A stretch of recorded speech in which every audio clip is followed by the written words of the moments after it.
పుత్రా, నీవు ఒంటరివి కాదు. ప్రతి శ్వాసలో నేను ఉన్నాను.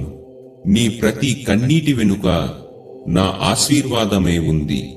పుత్రా, శాంతంగా ఉండు.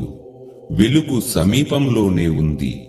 నీకు బాధిస్తూ ఉన్నది నేను చూడడం లేదు, వినడం లేదు అని నీకు అనిపించవచ్చు.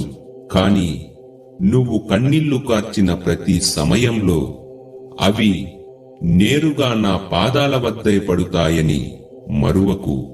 పుత్రా, నీవు బాధతో తట్టుకొనలేను అన్నప్పుడు నా కన్నులు కూడా చెమ్మగిల్లి దీర్ఘశ్వాస పోయాయి.